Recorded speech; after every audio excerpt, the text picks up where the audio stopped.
Lewis 16 जो है day by day tax को इंक्रीज कर रहा था। लुईस 16 अब टैक्स के न्यू प्रपोजल के लिए एक असेंबली बुलाता है जो कि जिसमें कि 3 स्टेट के लोग आते हैं, थर्ड स्टेट, फर्स्ट स्टेट और सेकेंड स्टेट। और फर्स्ट स्टेट में आते हैं कलर्जी, सेकेंड स्टेट में नोबिलिटी, इसमें बिग बिजनेसमैन, लैंडलेस लेबर्स। और इसमें फर्स्ट स्टेट में 300 मेंबर और सेकेंड स्टेट में 300 रिप्रेजेंटेटिव और थर्ड स्टेट में 600 रिप्रेजेंटेटिव। और थर्ड स्टेट में वैसे लोग थे जिसको कि मतलब अधिकार था, लेकिन उनको बुलाया गया था। फर्स्ट स्टेट और सेकेंड स्टेट के लोग बैठे हुए थे, थर्ड स्टेट के लेकिन लोग पीछे खड़े थे। और थर्ड स्टेट का में वोमेन, आर्टिस्ट, ये लोग अलाउ नहीं था असेंबली में आने का। लेकिन उनका भी जितना भी प्रपोजल्स था, ग्रीवेंसेस था, वो सब 40,000 लेटर्स में 600 रिप्रेजेंटेटिव के द्वारा असेंबली में लाया गया। और उनका पहले के वोटिंग सिस्टम में था कि फर्स्ट स्टेट के पास भी 1 वोट होगा, सेकेंड स्टेट के पास भी 1 वोट होगा, थर्ड स्टेट के पास भी 1 वोट होगा।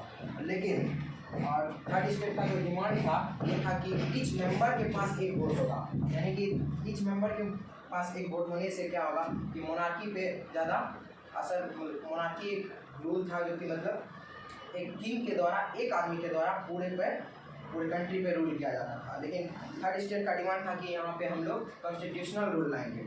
और उसके बाद जब उन्होंने ये प्रस्ताव रखा तब लुईस 16 जो थे इसको इस डिमांड को रिजेक्ट कर दिए। और उसके बाद तब वो लोग को रिजेक्ट करने के बाद तब ये लोग जब बाहर आए और 20 जून 1789 को वो लोग वर्सलाइज के एक टेनिस कोर्ट में आए और वहाँ पर प्रोटेस्ट करने लगे। प्रोटेस्ट करने के बाद वो लोग खुद को एक नेशनल असेंबली घोषित करते हैं।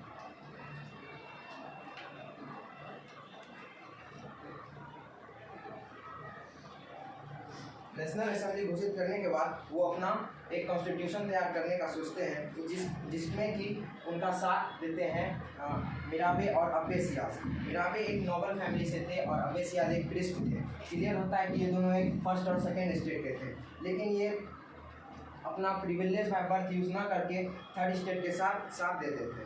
और उसके बाद एक तरफ जो आउटब्रेक का ये चल रहा था सिलसिला, उधर दूसरी तरफ चल रहा था कि उधर ठंड होने के कारण वहाँ पे फसल की कटाई सही से नहीं हो पाई।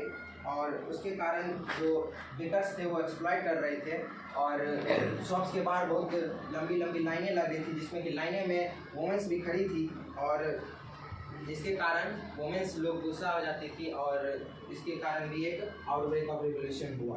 और उसके बाद कंट्री साइड में रूमर्स फैल रहा था कि जो मैनर है यानी कि लैंडलॉर्ड्स हैं वो फसल को बर्बाद कर रहे हैं और पके हुए क्रॉप्स को बर्बाद कर रहे हैं। और जिसके कारण कि जो फार्मर्स थे, पीजेंट्स थे, ये लोग दहशत में आ रहे थे। तो वो लोग सोचे कि चोटेक्स जो है किंग्स रेसिडेंस बोल सकते हैं, चोटेक्स पे अटैक कर रहे थे। वहाँ पे लूटपाट मचा दिए थे और जो ग्रेन था उसको लूट ले रहे थे और जितना भी इम्पोर्टेंट डॉक्यूमेंट्स था उसको जला दिए थे।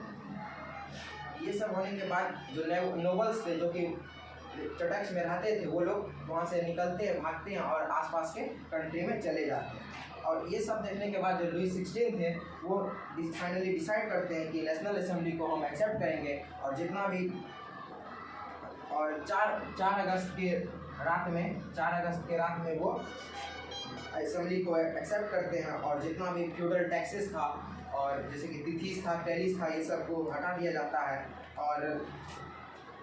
और इसके ये सब करने के बाद जो गवर्नमेंट है उसके पास वो गवर्नमेंट ने 2 बिलियन लाइवर्स का माफ़ कर दिया जाता है। उसके बाद आता है French become a constitutional monarchy.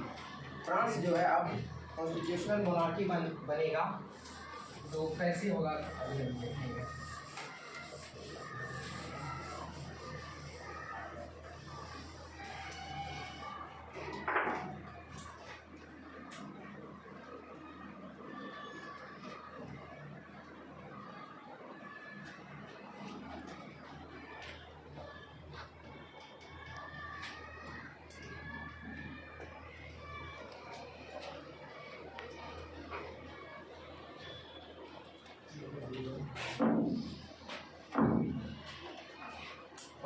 Continue.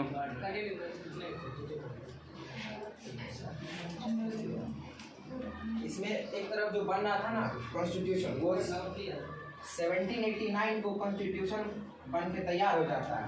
और उसके बाद ये इसका मकसद था कॉन्स्टिट्यूशन बनाने का, थर्ड स्टेट का जो नेशनल असेंबली था, कि मोनार्की का जो पावर है उसको कम किया जाए और जो एक आदमी के पास जो था पूरे कंट्री का पावर, वो सभी के पास इक्वल रहे, सभी सिटीजन्स के पास वोट हो, ऐसा उनका करना था।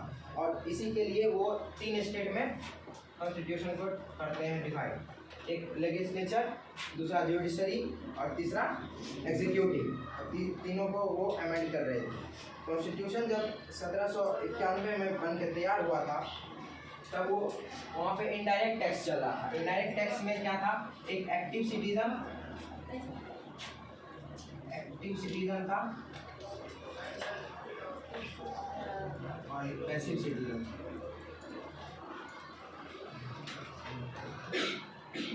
एक्टिव सिटीजन वैसे सिटीजन जो कि 25 साल से ऊपर होंगे और जो कोई भी वर्कर जैसे 3 दिन में जितना कमाता है उतना टैक्स पे करेंगे, तब उन्हें एक्टिव सिटीजन का हक मिलेगा, यानी कि उन्हें वोटिंग का हक मिलेगा। और पैसिव सिटीजन वैसे सिटीजन थे जिन्हें कि कोई भी राइट्स नहीं था वोटिंग का। उसके बाद ये सब होने के बाद तो हम कह सकते हैं कि एक्टिव सिटीजन ही टैक्स पेयर्स थे और उन्हें ही वोटिंग का अधिकार था। ये सब होने के बाद जो कॉन्स्टिट्यूशन था उसमें सिटीजन्स के लिए कुछ राइट्स भी बने, डिक्लेरेशन ऑफ राइट्स हुआ और उसमें राइट्स आया जैसे कि right to life, freedom of speech, freedom of opinion, equality before law, ये सब को इस्टेब्लिश किया गया। और ये ड्यूटी था स्टेट का कि सभी सिटीजन का राइट्स जो है उन्हें प्रोटेक्ट किया जाता है।